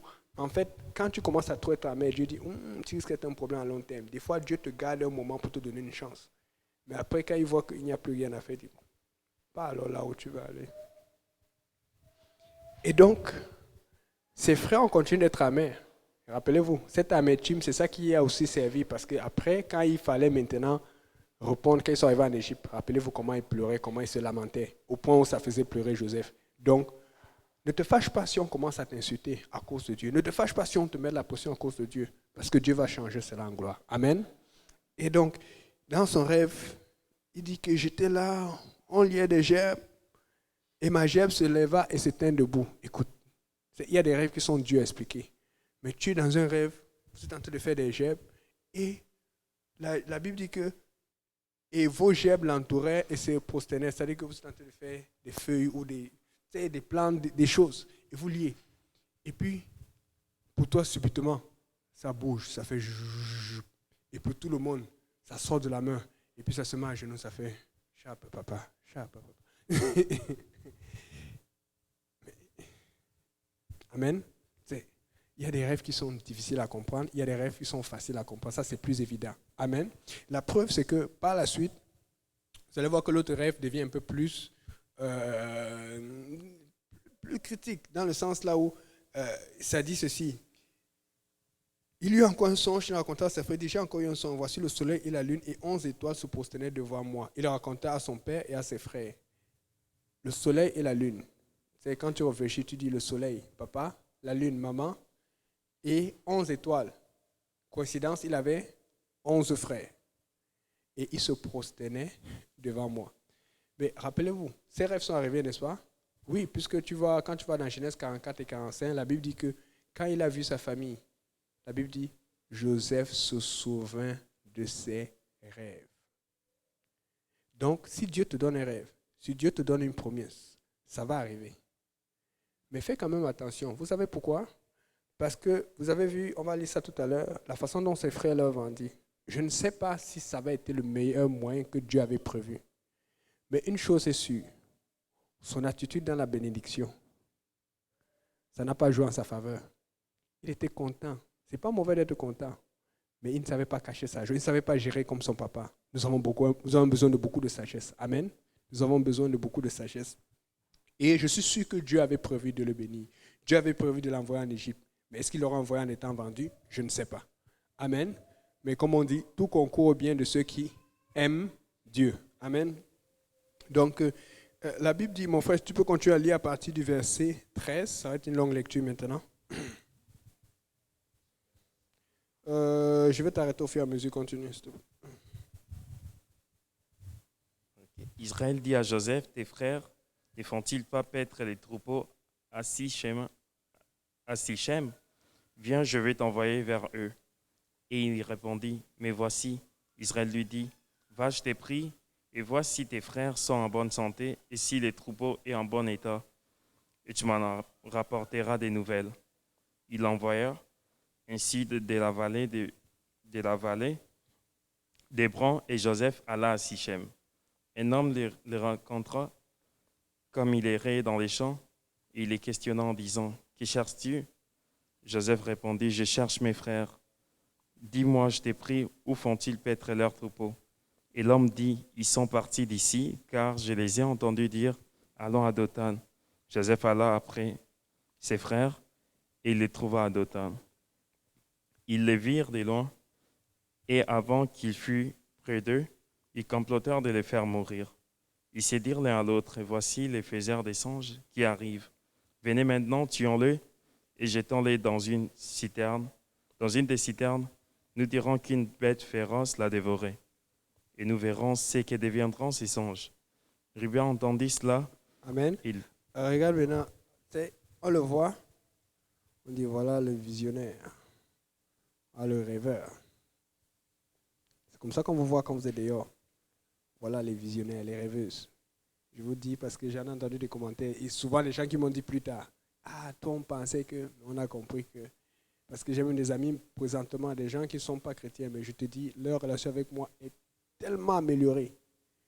Parce qu'au départ, quand on était dans un ancien travail, dans une ancienne situation, ils pensaient que non, j'étais... je pense qu'il y a même un que... On s'est littéralement crié dessus. C'était il y a 2 semaines, j'étais à l'église de Beaubien. Et j'étais avec le frère Vincent. On ricanait à l'extérieur. Et on était avec Pasteur Bon, on niaisait. Et puis subitement, je vois un ami qui passe avec sa copine. Et puis, je ne sais pas, on voulait évangéliser. Et puis après, on se regarde, on commence à crier. On se connaissait depuis longtemps. Mais avant, il avait laissé le travail là où on était et tout. Il y avait beaucoup de situations. Mais si tu voyais l'entente entre nous deux, c'était incroyable. Et justement, sa blonde du temps, avec qui ils avaient eu des problèmes, ils étaient maintenant mariés. Parce que moi, j'étais chrétien. Donc, il me connaissait. J'étais un peu, on ne fait pas ça. Il ne faut pas faire ta. Et je te dis, il fallait voir comment il était avec moi. C'était incroyable et tout. Pourtant, dans le temps, ma chrétienté était un problème. Ça énervait. C'est dans le temps que les gens vont réaliser que tes convictions sont les vraies convictions. Nous sommes du genre, tu es à l'école, tu es au travail, quelqu'un t'insulte, quelqu'un agit mal aujourd'hui, tu es abattu. Non, tu gardes ta conviction. Dans 1 an, 2 ans, il va comprendre. Parce que la parole de l'Éternel, elle est sûre. Elle est solide et elle est éprouvée. Parce que la même personne va passer par des épreuves et va se dire, j'aurais dû écouter telle autre personne. J'aurais dû écouter telle personne. Lui, il avait raison. Le pasteur nous a raconté beaucoup des histoires qu'il a eues au travail. Toi, tu es dans le bon. Et souvent, l'ennemi essaie de te faire sentir que tu es dans le mauvais. Non, oublie ça. Eux, ils ne sont pas dans le bon. Moi, je suis dans la présence du Seigneur. Amen. Et donc, on lui dit, voilà le faiseur de songes, le visionnaire. Et donc, tu as des rêves. Tu as des promesses, tu as des attentes. Le diable, ses enfants, ou les gens jaloux, le monde en te dit, voilà ceux qui veulent aller au ciel. Hein. Voilà ceux qui ne veulent pas la marque. Voilà ceux qui ne veulent pas telle chose. On va voir.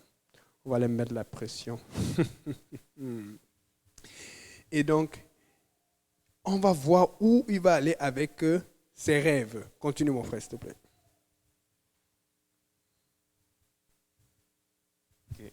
Ruben, verset 21. Ruben entendit cela et il les délivra de leurs mains. Il dit, ne lui ôtons pas la vie. Ruben leur dit, ne répandez point des sang, jetez-les dans cette citerne qui est au désert et ne mettez pas la main sur lui. Il avait le dessein de les délivrer de leurs mains pour le faire retourner vers son père. Lorsque Joseph fut arrivé auprès de ses frères, ils le dépouillèrent de la tunique de plusieurs couleurs qu'il avait sur lui. Ils les prirent et le jetèrent dans la citerne. Cette citerne était vide et il n'y avait point d'eau. Ils s'assirent ensuite pour manger. Ayant levé les yeux, ils virent une caravane d'Ismaélites venant des Galades, avec leurs chameaux, étaient chargés d'aromates, des baumes et des myrrhes qu'ils transportaient en Égypte. Alors Judas dit à ses frères, « Que gagnerons-nous à tuer notre frère et à cacher son sang? Venez, vendons-le aux Ismaélites et ne mettons pas la main sur lui, car il est notre frère, notre cher. » Continue. Et ses frères l'écoutèrent. Au passage des marchands madianites, ils tirèrent et firent remonter Joseph hors de la citerne, et ils le vendirent pour 20 cycles d'argent aux Ismaélites, qui l'amenèrent en Égypte. Et puis, regardez ici. La Bible dit que quand ils l'ont pris, quelle est la première chose qu'ils ont fait à Joseph? Ils l'ont dépouillé, mon frère. Merci, c'est ça que je voulais savoir. Vous n'avez pas remarqué que quand quelqu'un commence à avoir des problèmes de conviction à rétrograder, quelle est la première chose qu'il fait? Les convictions, c'est les standards de la sanctification. Le diable sait ce qu'il va chercher pourtant, parce qu'il ne veut pas que tu sois visible. Ça énerve le diable. Alors, vous savez, vous aimez Dieu, non? Vous voulez faire plaisir à Dieu. Ce qui énerve le diable fait plaisir à Dieu. Alors je dis, diable, moi je vais me montrer.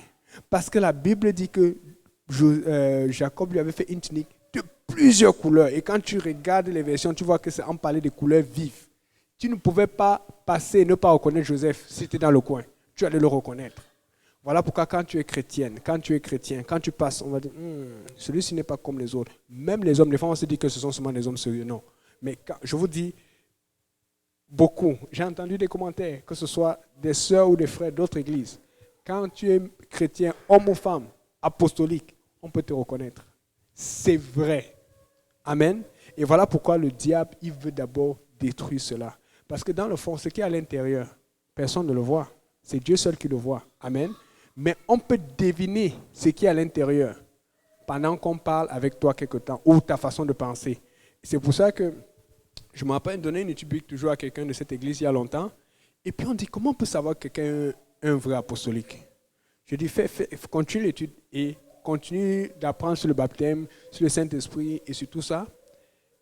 Et puis à force de continuer, tu vas voir, ça va devenir comme les banquiers qui apprennent avec les chèques ou les faux le billets, tout ça. Ils sont devenus très forts à force d'utiliser les bons billets. Et puis, la même étude, 1 an plus tard, j'ai dit, maintenant quand tu parles avec tes amis qui te disent qu'ils sont chrétiens, est-ce qu'après 2 minutes, tu es dit oui? Après 2 minutes, juste 30 secondes de conversation, tu peux savoir qui est apostolique, qui n'est pas apostolique. Parce qu'un apostolique ne parle pas de la même façon. Un apostolique ne réagit pas de la même façon. Un enfant de Dieu vraiment ancré dans le nom du Seigneur Jésus, ce n'est pas la même chose. Tu vois, directement dans les commentaires, ils n'ont même pas, tu sais, tu n'as même pas besoin d'arriver sur la situation du baptême. Tu n'as même pas besoin d'arriver sur la situation du Saint-Esprit. Juste la façon de parler, la façon de penser, la façon de dire Alléluia, la façon de dire Amen. Je ne sais pas pour vous, mais moi, plusieurs fois, j'ai lâché des Amen au travail. Après, on m'a regardé comme... La façon de faire, ce n'est pas la même chose. Amen. Et donc, là maintenant, on voit une problématique. Ruben, c'est vrai qu'il a parlé, mais j'ai quand même un problème avec cela. Parce qu'il a dit, ne versez pas le sang innocent. Mais quand il a dit ne versez pas le sang innocent, c'est vrai que c'est solide. Mais on est d'accord que c'est d'abord parce qu'il était grand frère qu'il a dit ça. Parce qu'il a dû se rappeler qu'il y a un certain Ésaü. On a entendu l'histoire qu'il avait perdu son droit de naissance parce qu'il n'avait pas été. Amen. Et qu'il avait eu la soupe. Lui, il détestait son frère. Il a dit, ouh, je suis le grand frère. Qu'est-ce qu'on va dire que j'ai fait? Amen. La preuve, quand Joseph n'oublie pas, quand Joseph les emprisonne, la Bible dit que Joseph avait mis qui en prison? La première fois qu'ils sont venus, pour ceux qui ont déjà lu, qui ont fait cette étude, Siméon. Moi, je me suis déjà demandé plusieurs fois pourquoi. Et la seule réponse que j'ai eue, c'est parce que Siméon, c'était celui qui venait juste après Ruben. Parce que Joseph s'est rappelé que, lui, il a fait cela. Mais après que lui, il a fait sa part, qui était la deuxième personne qui devait faire sa part? Siméon. On a dit, ok, toi, on va te mettre en prison. Et on a laissé les autres aller. Écoute, tu es grand frère, tu es la personne qui est à l'église depuis longtemps, tu ne fais pas ta part, quelqu'un va se rappeler. L'ennemi n'oublie jamais. Dieu aussi. Amen. Et donc, mais on peut voir maintenant que quelque part, Ruben manquait aussi de... C'est quelque chose de prendre son rôle de grand frère. Mais ce n'est pas juste de prendre son rôle pour avoir la bénédiction, mais c'est de prendre son rôle pour prendre à mourir pour la position que Dieu t'a donnée. Parce que la Bible dit que quand Ruben a dit ne reprenez pas, la Bible dit plus tard, verset 29, Ruben revint à la citerne et voici Joseph n'était plus dans la citerne. Il déchira ses vêtements. Retournant avec ses frères, il dit l'enfant n'y est plus et moi, où irai-je? Ça veut dire que son problème, c'était lui. Moi, je vais faire quoi? Moi, je vais devenir quoi? Parce que je suis le grand frère. Donc, fait que si tu es en train de vouloir protéger quelqu'un à cause de ton nom, il y a un problème. Mais si tu es en train de protéger quelqu'un ou de te battre pour une situation à cause de son nom, là, c'est correct. Amen. Je dois me battre à cause de son nom. Je dois jeûner, prier, intercéder, évangéliser, faire des efforts à cause de son nom. Amen. Son nom est plus important. Et la Bible dit que, ayant tué un bouc, ils plongeaient la tunique dans le sang. Ils envoyaient à leur père la tunique de plusieurs couleurs en faisant dire, voici ce que nous avons trouvé. Reconnais si c'est la tunique de ton fils ou non. Jacob l'a reconnu, il dit, c'est la tunique de mon fils. Une bête féroce l'a dévoré. Joseph a été mis en pièces et il déchira ses vêtements. Il mit un sac sur ses reins et il porta longtemps le deuil de son fils. Tous ses fils et toutes ses filles vinrent pour le consoler, mais il ne voulait recevoir aucune consolation. Il disait, c'est en pleurant que je descendrai vers mon fils au séjour des morts, et il pleurait son fils. Les Madianites le vendirent en Égypte à Potiphar, officier de Pharaon, chef des gardes. Maintenant, regardez, vous vous rappelez, Jacob, quand il avait trompé son père, il avait trompé son frère. Vous savez, il y a de ces choses, on le voit même aujourd'hui. Tu as le nom de Jésus, tu as le baptême, il y a toujours des petits problèmes qui arrivent. Il faut se battre. On va se battre jusqu'à la fin, mais il ne faut pas lâcher, parce qu'on voit que la fin est heureuse pour Jacob. Mais Dieu aurait pu lui dire, ton fils n'est pas mort, il vit. Mais Dieu ne lui a pas dit. Il a trompé son père avant sa mort. Son père a eu une douleur. Ses propres enfants l'ont trompé dans sa vieillesse. Fais attention à ce que tu fais aujourd'hui. Amen. Il y a de ces liens ancestraux-là qu'on ne veut pas avoir. Il y a de ces liens qui font mal. Je dis ça parce que même dans ma famille, j'identifie des choses que je souffre aujourd'hui parce qu'il y a eu telle erreur et puis il y a des choses que je ne veux pas vivre. J'ai dit, si c'est pour ça, je préfère ne pas faire telle chose. Pourquoi? Parce que je ne veux pas souffrir de certaines choses que les gens ont souffert. Amen. Écoutez, si tu es dans le Seigneur et que tu es rempli du Saint-Esprit et que tu es baptisé au nom de Jésus-Christ et que tu persévères, tu as ce qu'il faut. Des fois, les gens cherchent des choses à côté. Je n'ai pas dit qu'avoir des bénédictions, avoir telle chose, peut-être une maison, peut-être une autre voiture, peut-être un mariage. Je n'ai pas dit que c'est mauvais de penser à ces choses. Mais les gens ont déjà oublié l'essentiel. Si j'ai Dieu avec moi et que ma relation avec lui est comme ça, j'ai ce qu'il me faut. Parce que c'est ça que le diable est en train d'attaquer. Justement, pour pouvoir t'attaquer, il va passer par certaines choses que tu désires, qui sont légitimes. Mais il va tout faire pour que tu l'aies de la mauvaise façon. Et après, il va te sortir. Écoutez, moi, quand le Seigneur revient, je vais être prêt à monter. Je vais être le premier à monter. Je ne sais pas qui sera. Je ne sais pas. Peut-être le Seigneur... Voilà une autre question. Vous savez, des fois, toujours dans mon imagination, là, je me suis posé la question. Seigneur, tu sais, il y a des gens qui vont monter là, mais monter seulement parce qu'ils payaient la dîme. Ils ont respecté le minimum. Je me pose, vous savez, je pense que c'est Jacques, Jean qui sont venus à demander à Jésus, Seigneur, qui sera le premier dans le royaume des cieux? Il faut se poser la question. Et une question qui vient dans ma tête, il dit, Seigneur, qui va monter plus vite? Est-ce que c'est Pasteur Kauzi? Est-ce que c'est moi? Est-ce que pardonnez-moi, mais je dis la vérité. Est-ce que quelqu'un aura le feu dans la tête qui va monter, le feu aux pieds? Tu sais, est-ce que Dieu va aller à l'heure? Ou peut-être tel soeur, tel frère qui a intercédé beaucoup, on va dire, voilà, je vous ai dit, c'est lui. Tu le vois loin en haut là-bas comme ça, là. Et puis toi, tu es en train de monter. Est-ce que c'est comme l'histoire que le pasteur raconte sur la bouteille de Mossi? Est-ce qu'il y a des gens qui vont d'abord être avec et qui vont dire, Seigneur, mais j'avais laissé. Ah, puis ça va lâcher au dernier moment. Et puis, je ne sais pas. Mais on va voir. Parce que la Bible ne donne pas un détail dessus. La Bible dit qu'on va tous aller à sa rencontre. Est-ce qu'on va aller de la même façon? Oui. Ça, c'est clair, la Bible dit, mais ceux qui sont vivants, parmi les vivants, qui vont monter en premier? Moi, je ne sais pas. Peut-être ça, peut-être la mort, mais moi, j'ai cette conviction que le Seigneur va venir dans notre temps. J'ai cette conviction. Je suis pas dit que l'enlèvement, c'est bientôt, mais vous savez la pression qui se passe là? Soit l'enlèvement, c'est bientôt, soit il se prépare parce que, écoutez, les gens du monde connaissent mieux la Bible même que nous. Parce qu'ils lisent la Bible, ils voient que non, le Seigneur revient bientôt. Il faut que nous fassions ça, il faut que nous soyons prêts parce qu'il va falloir qu'on contrôle ce monde pour un temps parce qu'après, le Seigneur ne va plus nous le permettre. Ils le savent. Il y a des gens qui lisent et qui regardent, mais nous-mêmes, on est là, on est aveuglés. Il faut que nous connaissions ce que la parole de Dieu dit. C'est pour ça qu'il y a cette pression. C'est pour ça que, si vous regardez bien, il y a tellement de pression, il y a tellement de tribulation, c'est comme si tu ne vois même pas la porte de sortie.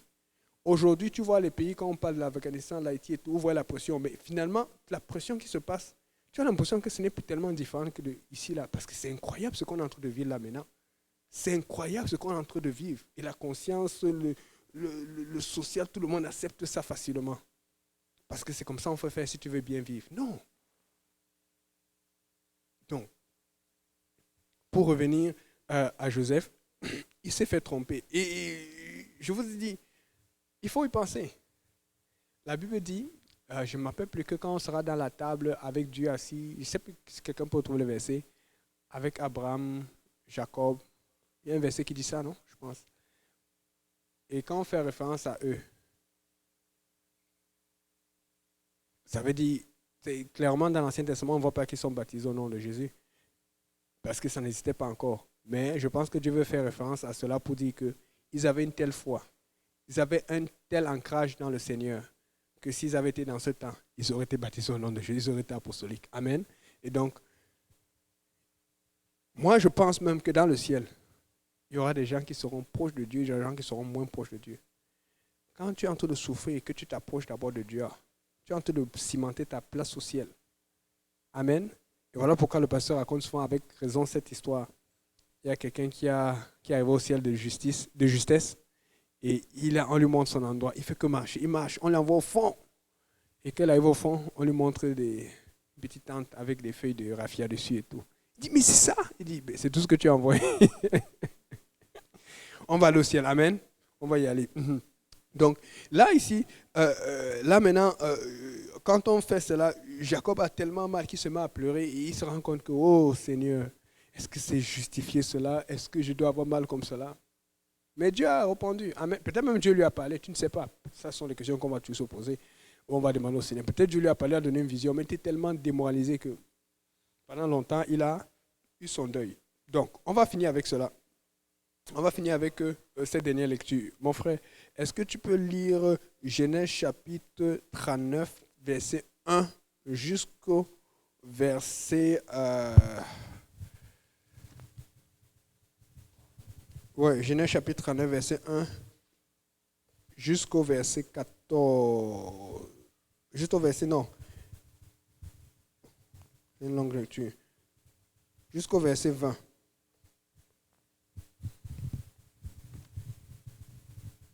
On fit descendre Joseph en Égypte, et Potiphar, officier des pharaons, chef des gardes égyptiens, l'acheta des Ismaélites, qui lui avait fait descendre.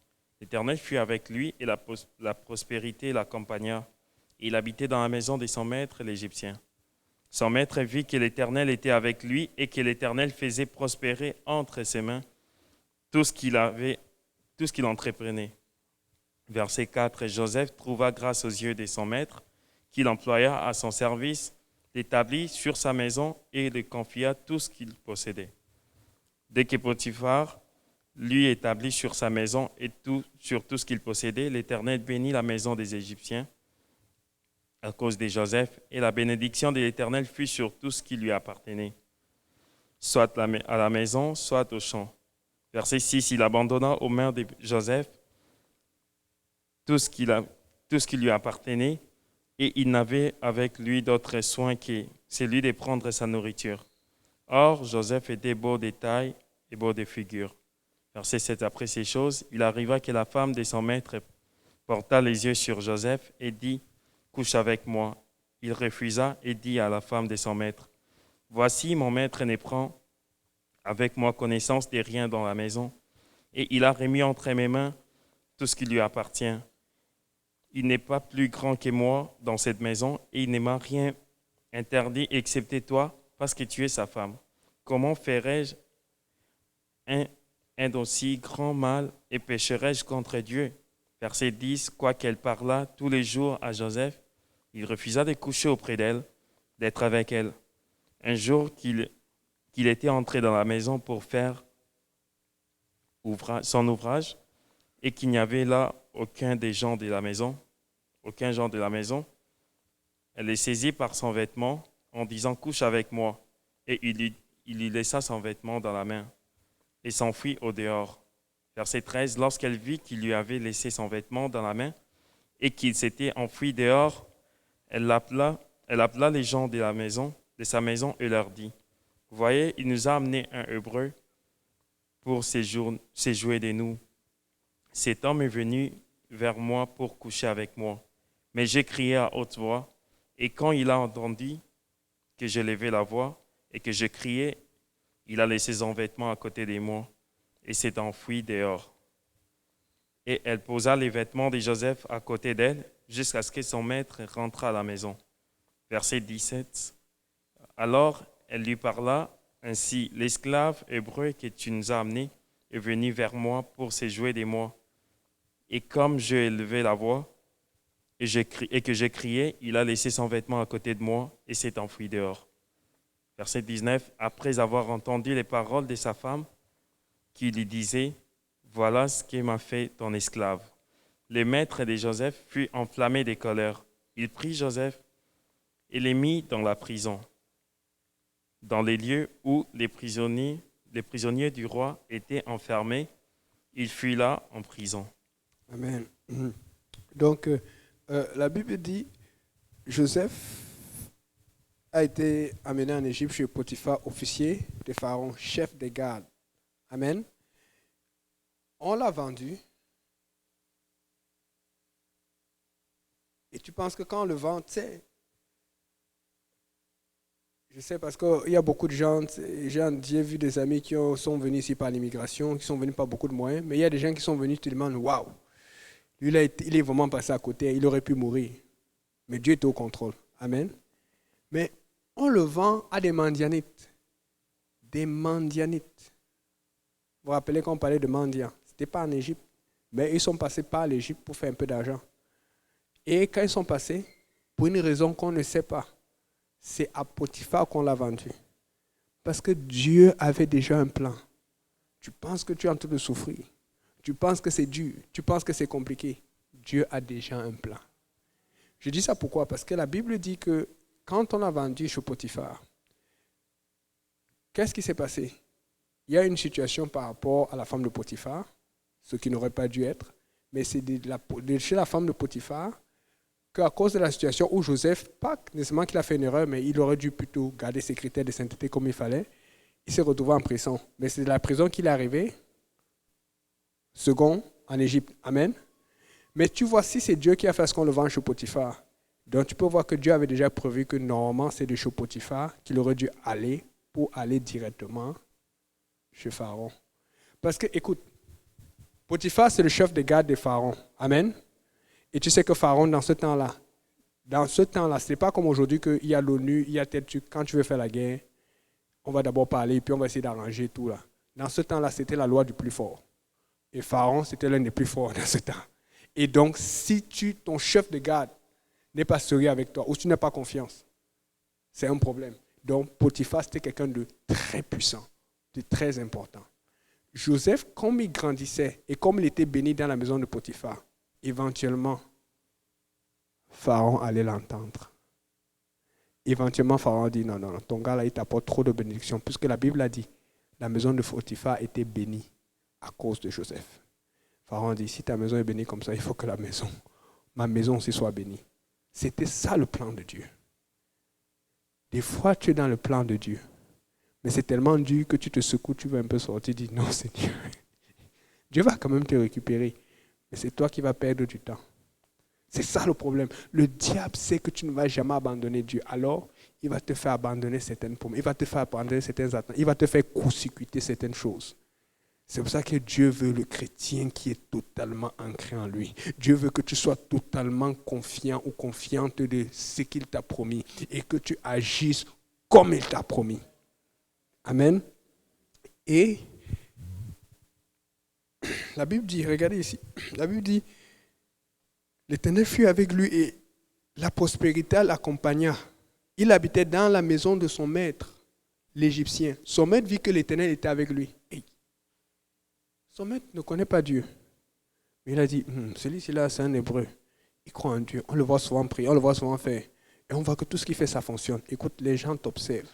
Quand tu marches avec Dieu, les gens t'observent. On voit que ça fonctionne. Je sais de quoi je parle. Je connais tellement d'endroits où j'ai travaillé, les choses ont changé après qu'on ait su que je suis chrétien. Mais pas seulement après qu'on a observé certaines situations. Parce que je vous dis, si je vous raconte, il y a des situations que j'aurais dû perdre mon travail ou j'aurais dû être dans les problèmes. Mais Dieu a changé.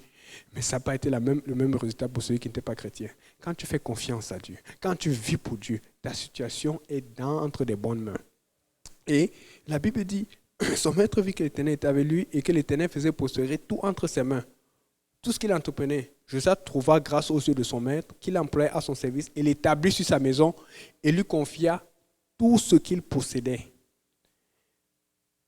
Écoutez, tôt ou tard, Pharaon allait l'entendre.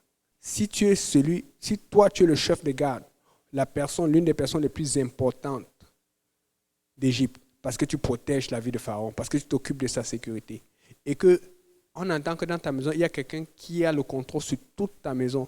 Écoute, Pharaon va dire, on sait comment ça fonctionne, qu'ils viennent chez moi, moi aussi je vais te bénir.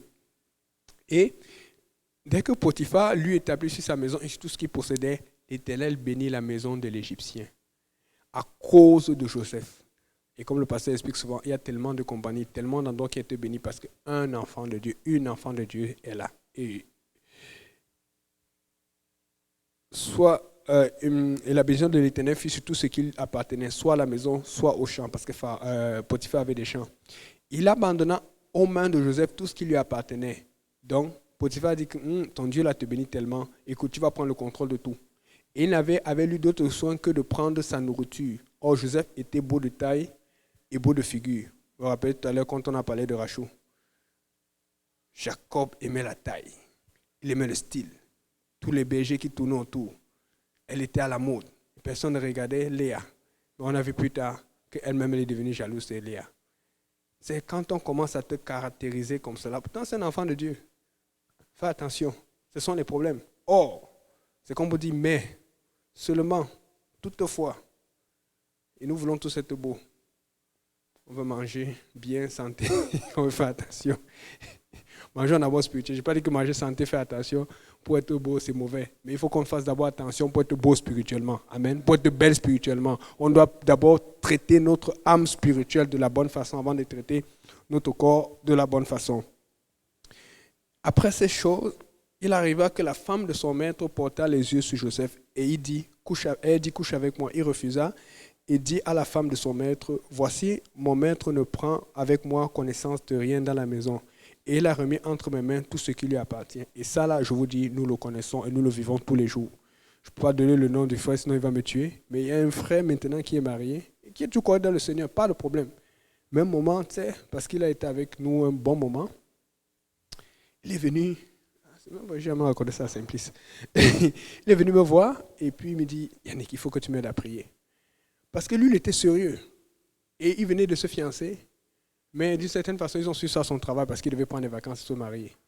Mais apparemment, quand on a su, déjà, quand on savait qu'il était chrétien, d'habitude, quand on sait que tu es chrétien, ça doit faire fuir. Mais apparemment, quand on sait que tu es chrétien, apparemment, ça attire plus les femmes.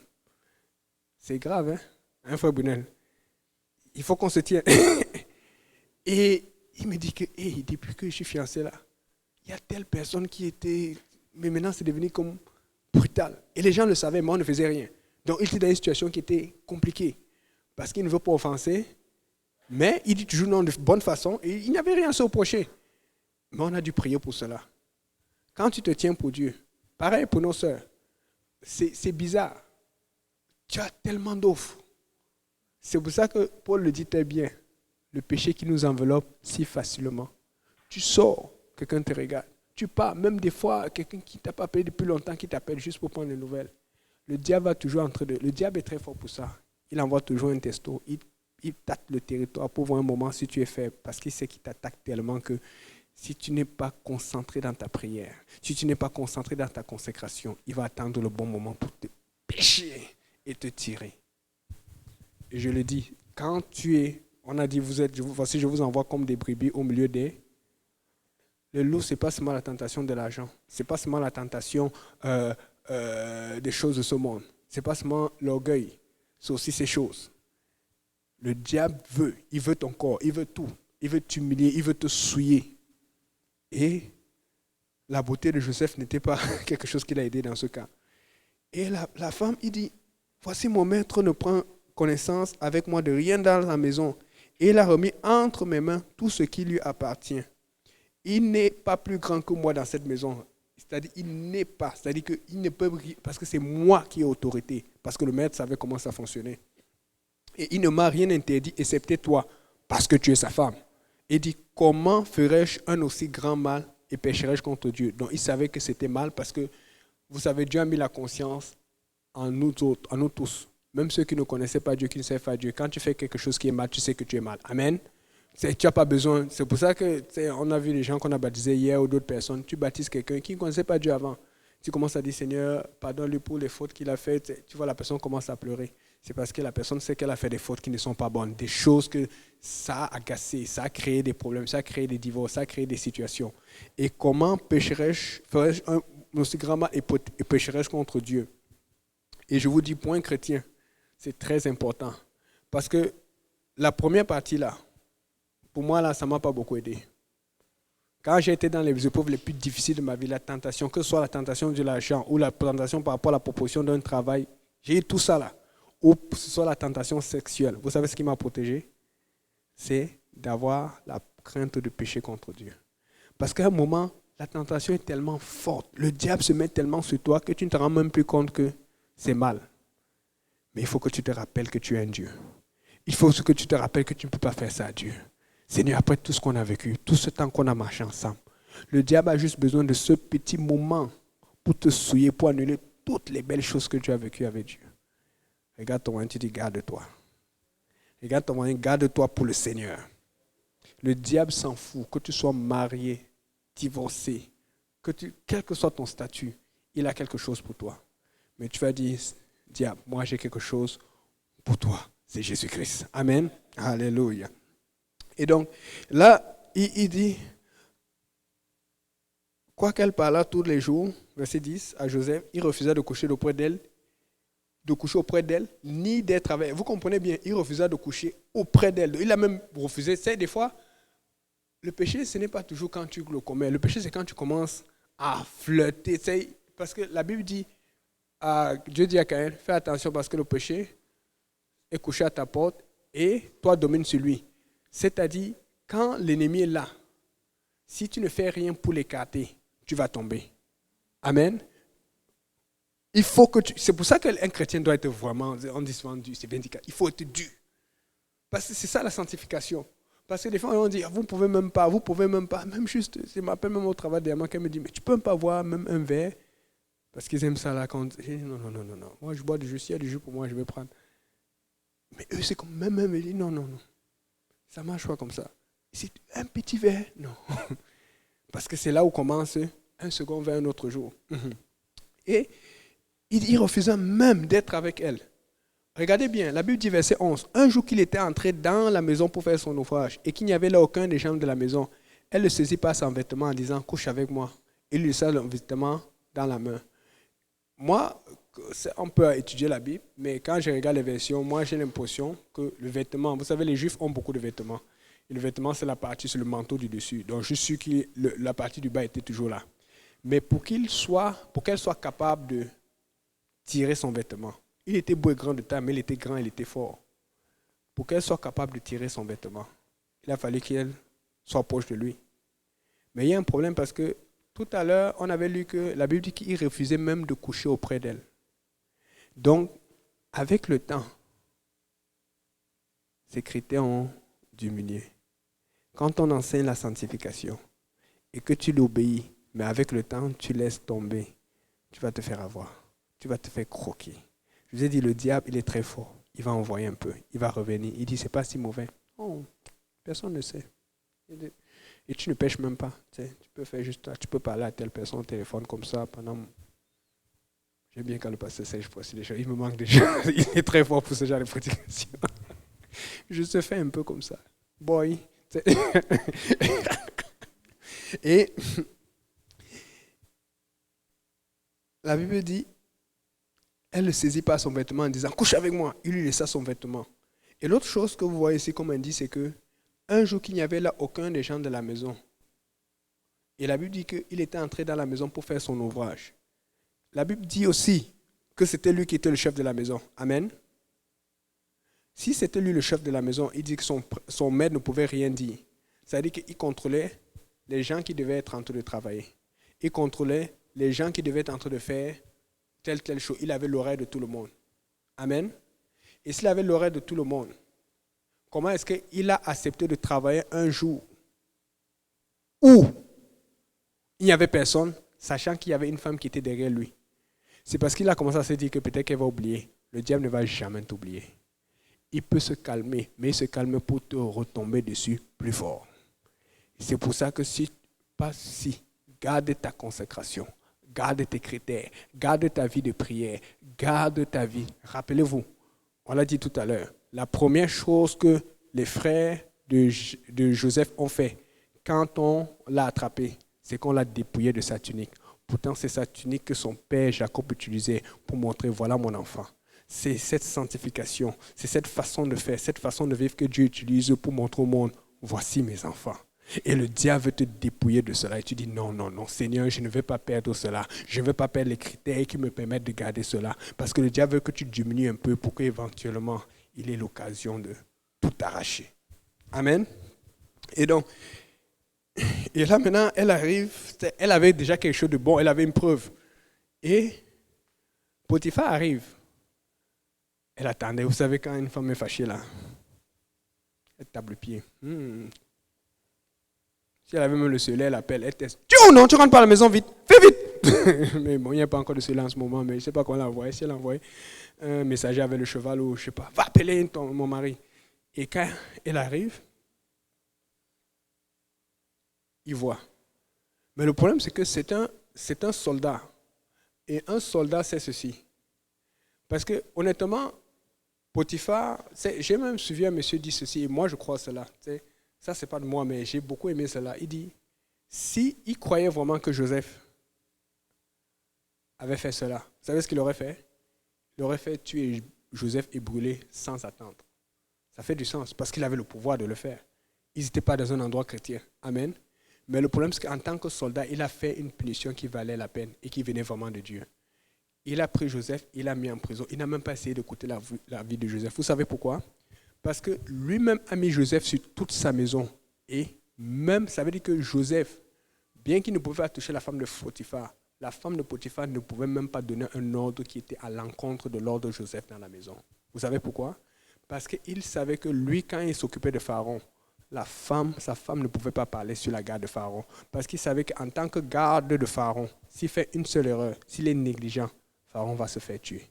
Et c'est lui qui allait se faire tuer aussi après. Amen. Et il a compris que Joseph, s'il arrivait là, c'est que ses critères... Devinez quoi? Vous savez pourquoi il a mis Joseph haut? C'est parce que sûrement il a vu les servantes qui tournaient autour de Joseph. Lui qui était beau de tête et beau de figure, il se tenait toujours là, il a dit non, lui là, je peux lui faire confiance. Je peux l'élever dans ma maison. Il va être un modèle. Il apporte la bénédiction. Mais quand il voit cela, il voit que sa femme lui apporte une preuve irréfutable. Dans sa tête, c'est comment tu as pu arriver à ça? Joseph n'a pas péché. Mais le problème, c'est ceci. Il a diminué dans ses critères. À un moment, il a commencé à prendre des choses à la routine. Fais attention si tu prends les choses à la routine. Parce que je vous dis, j'ai la conviction que Dieu voulait l'élever, le sortir directement de chez Potiphar pour l'amener chez Pharaon. Mais parce qu'il a diminué dans sa routine, Dieu l'a fait passer par la prison. Si tu diminues dans ta routine, tu penses que tu profites. C'est toi qui es en train de perdre. Si tu diminues dans ta consécration, dans tes critères, dans tes convictions, tu penses que tu profites. C'est toi qui es en train de perdre. Tu dois t'accrocher à Dieu. Ça allait dur, ça allait difficile, mais tu retournes à la maison de prière. Tu retournes à ton hôtel comme tu y vas souvent. Tu retournes à tes premières convictions. Tu dis, Seigneur, je ne lâche pas parce que tu m'as montré ça, tu m'as appris cela et tu m'as enseigné cela et je vais les appliquer tous les jours de ma vie. Amen. Et, là, et comme je dis toujours, quelle est la différence entre les décors, là où Joseph s'est retrouvé, la prison, et l'ancien décor là où il était, chez Potiphar? Quelle est la différence fondamentale?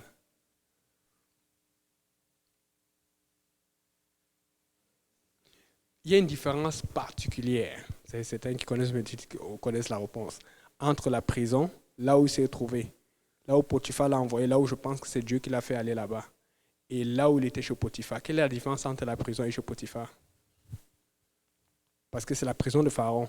Donc c'est une prison là où ce n'est que les pires prisonniers, ou les gens que Pharaon n'aime pas. Parce qu'on lui dit qu'on l'a mis là. On l'a pas mis dans une prison normale, on l'a mis dans une prison spéciale, là où personne ne rentre n'importe comment.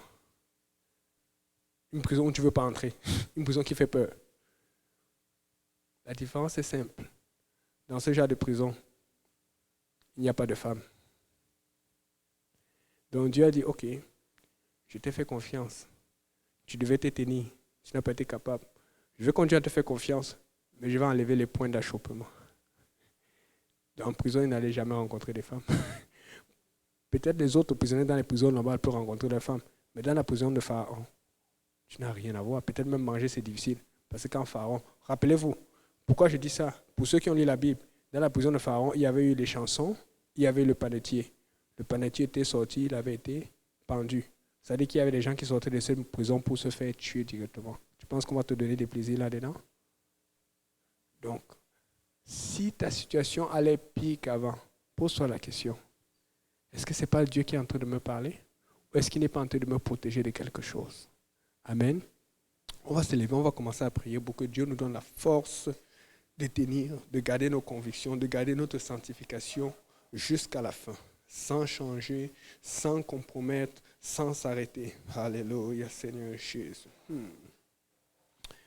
Oh Seigneur Jésus, élevons la voix. Seigneur, que ta main soit sur nous, Papa, que ta main soit avec nous. Fortifie-nous, fais de nous tes serviteurs, fais de nous des guerriers dans le Seigneur. Fais de nous des hommes et des femmes de foi, Seigneur, des personnes qui louent ton nom, qui élèvent ton nom, qui crient ta bonté, qui crient ta puissance, qui crient ta miséricorde, qui crient ta justice. Nous voulons t'adorer, nous voulons te connaître, nous voulons marcher dans tes voies, Seigneur. Cette unique qui est visible dans ce monde, cette unique de sanctification, surtout dans ce temps de pandémie, cette unique de prière, cette unique d'adresse, de façon de faire, de façon de parler, de façon de marcher, de façon de se comporter. Nous ne voulons pas la perdre, nous ne voulons pas laisser le diable nous l'arracher, nous l'enlever. Nous voulons la garder comme témoignage de notre foi en Dieu, Seigneur. Il y en a qui disent qu'ils n'ont pas besoin de cela, mais moi j'ai besoin de cette unique. Cette unique, c'est la protection pour moi. Cette unique, c'est ta main sur moi. Cette unique, c'est mon témoignage extérieur, Seigneur. Je prie que personne ne perd cette unique, mais que les gens l'adoptent et comprennent que nous sommes un peuple élu, nous sommes un peuple chéri, nous sommes un peuple, une race royale. Une race royale se comporte différemment, une race royale s'habille différemment, une race royale agit différemment. Que ta main soit avec nous au nom de Jésus. Que tout le monde dise au nom de Jésus. Alléluia. Que Dieu vous bénisse. C'est la fin pour aujourd'hui.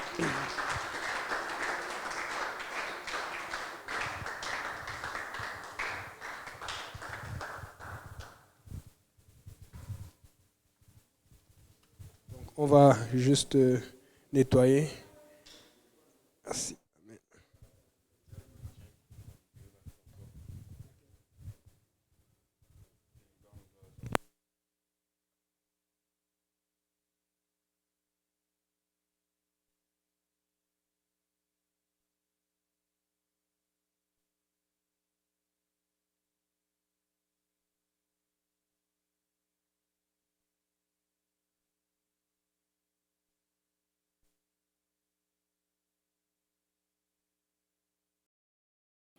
Mesdames et messieurs, c'est la fin pour aujourd'hui. Prochaine diffusion demain à l'église de Schlaga à partir de 19h. C'est le frère Yannick. Au revoir.